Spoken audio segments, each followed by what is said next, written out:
I'm Marie Jennings. I am the Director of Development for the Mid-Willamette Valley Community Action Agency. A lot of times I'll say, have you seen our logo? And people will say either, no, I've never seen your logo.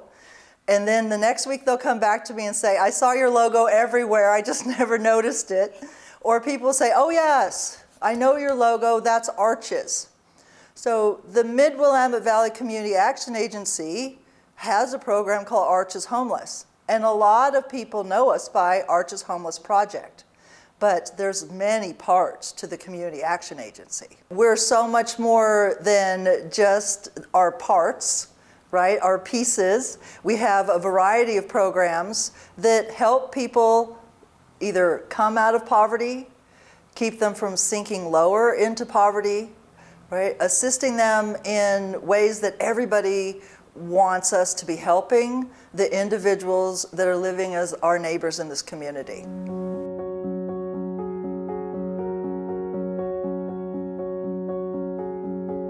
So where we are today is called the Arches Lodge, and that is a shelter project in the larger portfolio with Mid-Willamette Valley Community Action Agency. We actually have a sister project very similar to this called the Arches Inn, not so far from here, which is also a second hotel project or shelter project under the Community Action umbrella.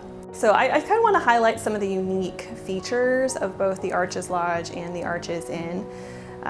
Both of these were born out of some pretty stark realities in our community. So first and foremost, we know that there's just not enough shelter beds for everyone who's experiencing unsheltered homelessness in our community. We see that in the reality of our day-to-day lives. We saw that through the pandemic with the increase in encampments in Wallace, Marine, and Cascade Gateway in downtown. We see these realities now and how that shifted in our community. So these projects were specifically born out of wanting to find space for people and get them into the continuum and starting that journey forward. The Arches Inn is a little special because it came from actually the 2020 Labor Day wildfires. And so we know that the entire community of San Am on up were heavily displaced because of that tragedy. And so we were able to get the Arches Inn. That was actually our first hotel. We were able to get that to be able to put wildfire survivors in a home while they waited to go back to their community of origin. So here at the Arches Lodge, we specialize in our veteran community, and so veterans come to us from a variety of referral points kind of across the veteran service continuum. And then ultimately they get referred by the U.S. Department of Veteran Affairs, who is our federal funder for this site. We also have a very special referral mechanism at the Arches Inn known as the medical referral program. And so those who are exiting medical stays, maybe have ongoing health needs, are still engaging in treatment, but they don't need to be in a hospital anymore. They can exit into the Arches Inn to be able to maintain that treatment and housing, it's a health connection. And so that ultimately they can receive the treatment that they need to get better. So here at the Arches Lodge, we are a 69-room facility. At the sister project, the Arches Inn, we are a 60-room facility. Combined at both of these projects in 2025, we served 169 individuals. 94 of those being veterans and members of our military service community. These shelter beds are critical because they're known as low barrier beds. So low barrier beds, it's a technical term, we use it all the time in the service industry, but what it really means is that beds are available to those who need it. They're not coming with any level of precondition, they're coming with the point of saving your life, and that we welcome you for who you are, we welcome your furry companion, we welcome your partner, we welcome you. One of the kind of core themes is that dignity of a door is what we try to bring forward at all of these spaces. And so recognizing that when individuals who are experiencing unsheltered homelessness, when they come to us, they're coming with a lot. They're coming with a history, they're coming with a need for peace and stability. And so what that door instantly provides is that sense of safety, that sense of home, so that they can further engage when the time is ready with our on-site services. So case management, housing and health navigation, resource connection, really building that service continuum for them and path ultimately to housing stability. And that all starts here with the door and with the sense of home.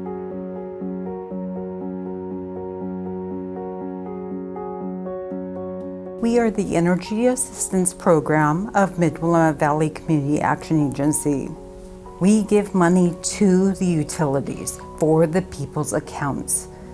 And so if there is a large account balance, we may not be able to cover the total amount, but we can make a dent in it. And services are available one time per year per program.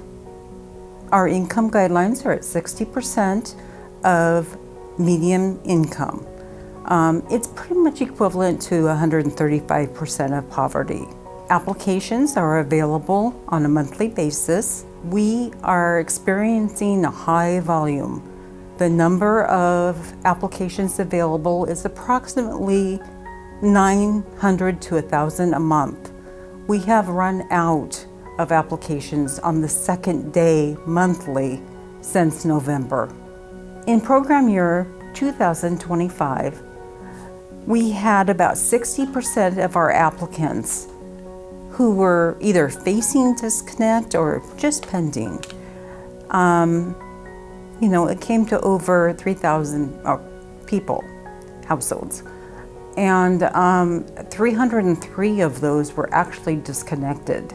We were able to help with that, but that's a lot of people. If we're looking at the numbers we're assisting, 60% of them are facing some kind of disconnection, either a pending notice or a disconnection notice or full disconnection. So Energy, as we open our program year in October, we spend October assisting our people over 60 and or disabled. That's all we do is mail outs for them. So they received assistance in the prior year in October. It concerns me that our population of medical fragile and elderly are living on such limited incomes. With the cost of housing and everything, that is a concern. It doesn't take much to be evicted. So if you do not have electric or gas or water, that's an unhealthy environment. And a lot of renters can be evicted, especially if they're on subsidized housing. Finding another home is difficult. Affording to move in general is difficult. So, if we can help pay the utility bill, that's going to alleviate a lot of stress going on. We give them what they need. Sometimes just a little hand up is all they need to make it through. I don't want it to be the choice of, do I feed my children or do I pay my electric bill? So energy assistance is the Band-Aid. We help people to keep from bleeding. We help them get by. It's actually weatherization that does the follow through. They oftentimes can solve the issue. They're the solution. They're going to evaluate what's going on and hopefully be able to make adjustments that make it so that it's a livable environment. So we work together. We're partners. We are the weatherization program. We help income eligible households, and we help them keep their house, make their household more safe and healthier, make them home comfort to make it feel like a home instead of just a house.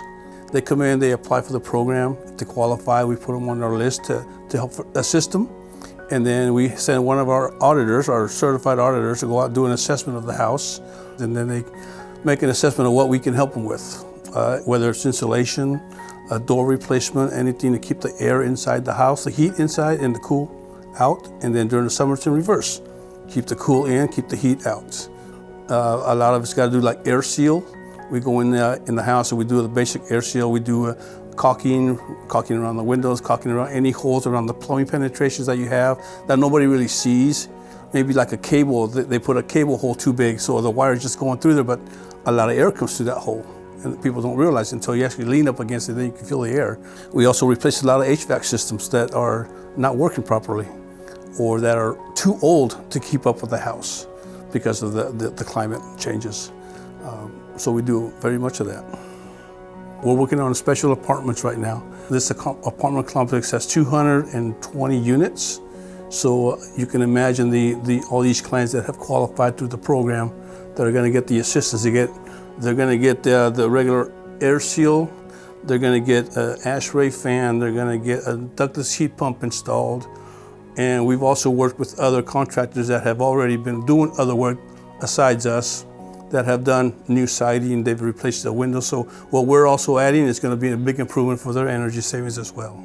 So what you see here is all the energy tools that our staff use to do all their testing in some of the ladders, safety equipment ladders, the blower door testers. That's for our blower door. There's a blower door fan.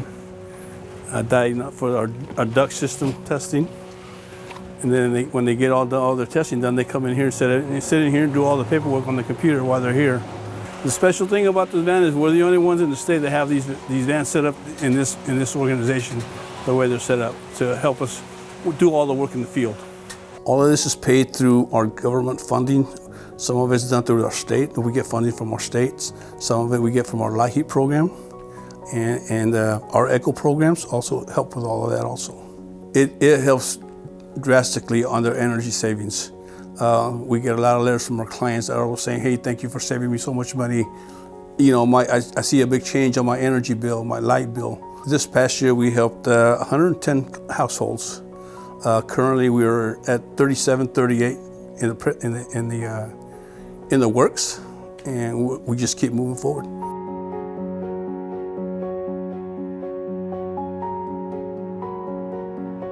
Head Start, and what we do is a variety of options. We serve a variety of ages, from pregnant moms, so prenatal, to 5 years old, so right before they enter kindergarten. So as long as they meet that kindergarten cutoff line, they have access to free preschool through us. So Community Action Head Start actually has classrooms in Woodburn, Staten, Dallas, Independence, Salem, and Kaiser. And we actually, in the last year and a half, have put a classroom in Jefferson, which is so Marion and Polk counties for the most part. And those, most of those are pre-K or the early Head Start classrooms, and some have both. We also have a program called Child Care Partnership, lovingly referred to as CCP is what most people know it as, but that is for working families. So another barrier sometimes for families is childcare. Childcare is not cheap in our area. And so the CCP program, we have 84 slots, and we partner with in-home childcare providers in our area, and children get 10 hours of free childcare through our CCP program. So Head Start classrooms serve 17 children. Our early Head Start classrooms serve 8, and we're at about 97 to 98% enrolled at this point. Families that qualify, there's several different ways to qualify. So families can qualify categorically. So if families receive SSI or TANF, food stamps, or homeless, we use the McKenty-Vento Act. So they can qualify categorically. So they don't have to prove their income, is the best way to describe that. And then we do income eligible. So we follow the federal poverty guidelines. So as long as a family follows or falls in between what the federal poverty guideline was, they would also be able to qualify like that. We also, foster children is another categorically eligible category that we have for children to qualify. So resources, so we would provide resources for clothing, food, housing, driver's license, many different things. We have parent groups, so sometimes the parents may want to see food share will come out. So resources around, everyday living things, resources around education. So sometimes parents want to continue their education.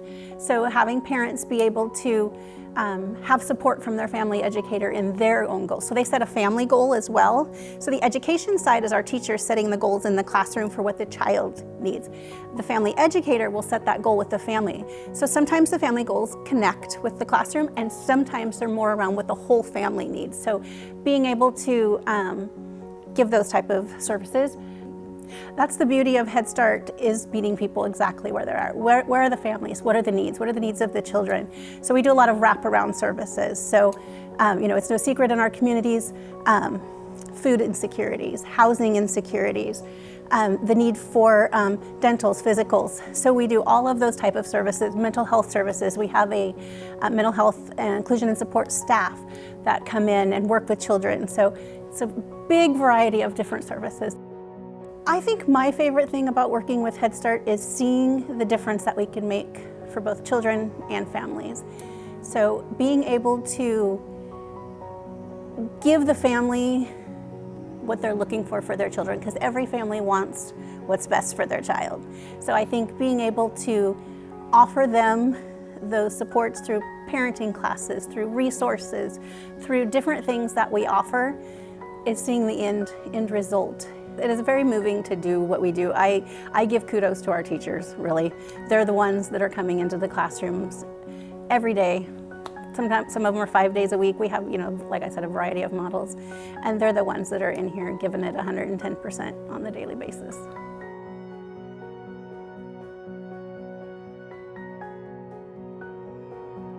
The Mid-Willamette Valley Community Action Agency has what we call re-entry services. And this helps individuals who have paid their debt to society and are coming out of incarceration. They may be exiting incarceration recently, or it could have been something that they've been dealing with for quite some time. We provide services like an expungement clinic that allows them to have their record cleaned so that they can find gainful employment as well as a place to live. It's so exciting. Hi, my name is Dahlia Santos and I am the Program Manager for Reentry Services. Our program supports individuals coming from incarceration. Any individual that has an arrest record or any convictions, they're able to receive our services. We have multiple services. We have a workforce readiness program that helps individuals with vocational trainings, and one of them being our welding program, which is a 6-month program that the participants are able to receive their certification for welding in particular. And then there's also a 4-day training program that helps with warehousing. Also, there's forklift operations, CPR, and AED that the clients are also able to learn. A lot of clients, once they complete the programs, they meet with one of our employment navigators and our employment navigator helps the client update their resume, provide those in the resume, put their credentials in there that they just recently received, and help with job leads and mock interviews. We have an expungement clinic that helps individuals being able to expunge their records, and that opens employment opportunities and reduces barriers for them. So our expungement clinic is once a month, and we partnered up with the public defender's office, and the attorneys are there helping our clients through the expungement process in order for them to be able to have their record expunged. And so on an expungement day, clients have started lining up at 10 in the morning to be the first ones. They have their chairs out there, they're ready to go, they have their coffee, their magazines, their phone.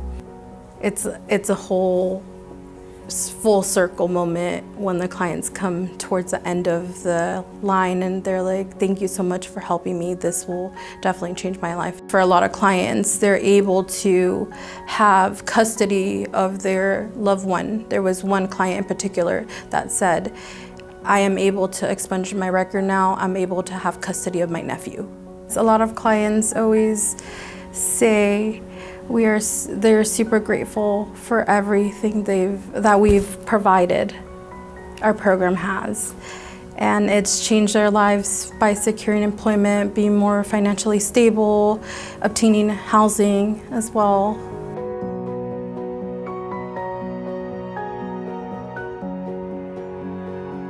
One of our newest programs with the Mid-Willamette Valley Community Action Agency is our Family First Resource Center. This is a resource center specifically for families who are facing homelessness. It's a place where they can come and bring their little ones. So if grandma is helping and wants to bring the baby in, we have a space for that. If there's a mom with a toddler who's just waiting for the preschooler to get out of school, then they can come and be safe in that space. If you come at lunch, it smells of soup. And it's just a place where families who face homelessness can go and play and relax and get the help that they need. This is a newer program. This program has been up and running for a year. And during this year, we've been obviously providing a safe space and various resources for our families. That entails emergency sheltering, food, transportation, and healthcare support. We've serviced 398 adults, 182 children. What I think the community should know is that's really important is it's happening to families. It's not just that individual anymore that's been homeless for several years and it's been chronic. This is happening to families. I have a family here with 5 children. And so I think it's really important to know that there's a resource for that we can do that here at this resource center and offer the resources that the families need, whether they're chronically homeless or it's their first time being homeless. But I do think it's important for the community to know it's not just individualized anymore. It's happening to families, and a lot of first-time families is what I'm experiencing here as well. I currently have a client who has been a first time being homeless with her children. She has 5 children. And her husband, so we've helped them from day one, gather the resources, including working with WorkSource. Her husband now has a job, and so while he's at work, she comes here with the children. We offer showers. We have shower facilities, so we offer those to our families during the week. So she comes here with the children in the morning. She has breakfast here because we offer meals. So she has breakfast here, she gets the kids showered, she participates with all of the pieces that we have now, like coloring books and ABCs learning, all of those things. And so they're able to do that while dad's at work, and then dad picks them up. So this is a family who went from being completely homeless, who are still homeless, but dad now has a job, and the kids are still getting those pieces of a daily structure, and that's coming and having breakfast, that's coming and showering, that's sitting down and participating in the books that we have for ABCs and coloring and interacting with mom. And it's been nice because the case managers are also here to support mom for all of the emotional pieces, not just the resources that they obviously need, like food and shelter, but the emotional pieces as well. When I come into work and I see the families that come in and they have a meal and they're just learning to sit as a family and in our dining piece and sit as a family at a table and see them actually have conversation about, what did you do in school today? How was your day? Things aren't, it's worth it all. I'm so proud that we offer those resources and those small tools, like learning to sit at a dining table. That's forgotten when you're homeless because you don't have a table to sit at. And so to see that come into play with some of our families, it has just been remarkable. It's amazing. We service people every day. What's really nice is that we have tools that go out that have QR codes, so folks can reach out through a QR code and conduct a self-assessment, and we're getting self-assessments every single day, 7 days a week. We do have walk-ins as well. So folks can come here, they can walk in. We want to make sure that we feed them and get them very comfortable before meeting with the case manager so that they know they're in a safe space. Our resource center is open daily from 8 to 4, and they can always reach out through our website, and we have a self-assessment tool. But if they'd like to come in and their community partners and tour, we also do that. When children come here and they're our clients, and even if it's their first time walk-in, there's trauma there at times. And so to get a child comfortable in the environment, and as soon as they kick off their shoes and they want to run and play, this is the place that they get to feel that they have a home. They have a toy box to go to, they have toys to pull out. They can sit and be a kid.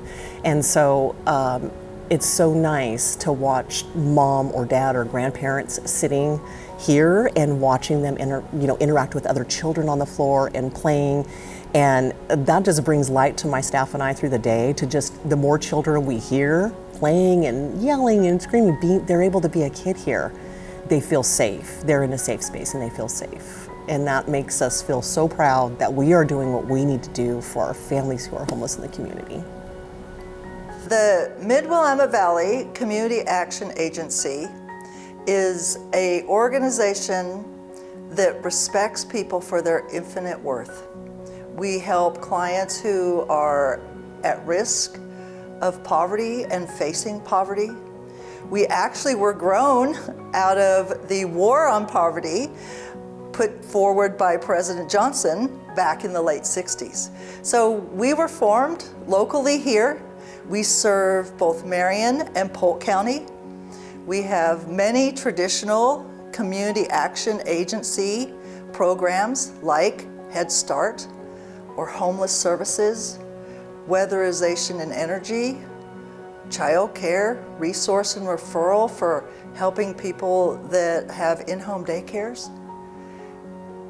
Anywhere that you need help, we're here to help. And most of our funding is government funding. So thanks to the taxpayers, we're able to provide these services in a very successful and meaningful way. We're very large. We have over 600 employees, and they're doing the work with the clients. We put $1 million payroll into the local economy every 2 weeks. We're vital to the larger opportunities that our nonprofit partners are providing for our neighbors here that do need a little help. We don't like to see people suffer, and we're all working together to keep that suffering at a minimum and helping people along their journey to the very next step.